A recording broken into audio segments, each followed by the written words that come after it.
The current time is 12:02 p.m. Central Standard Time. Ground blizzard and dangerously cold conditions Thursday and Friday. Travel today through Saturday morning could be impossible and life-threatening. Please do not let your guard down, as northwest winds are still expected to increase across the area this morning along with dangerously cold wind chills.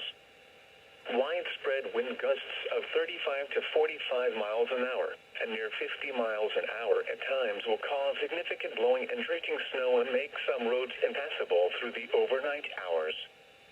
This event could be life-threatening if you are stranded with wind chills in the 30 below to 45 below zero range. Please avoid traveling.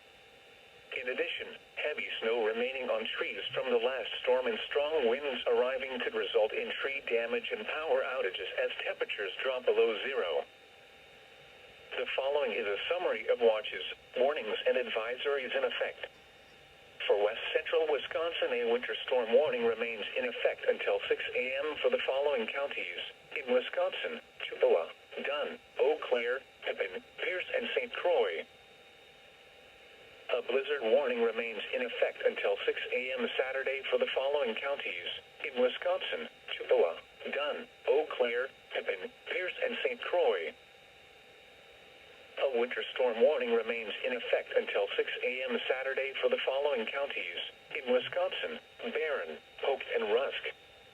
A blizzard warning remains in effect until 6 a.m. Saturday for the following counties. In Wisconsin: Buffalo and Trempealeau. A wind chill advisory remains in effect until noon Saturday for the following counties. In Wisconsin: Chippewa, Dunn, Eau Claire, Pippin, Pierce, and St. Croix. A wind chill advisory remains in effect until noon Saturday for the following counties. In Wisconsin: Barron, Polk, and Rusk. Now the forecast for west central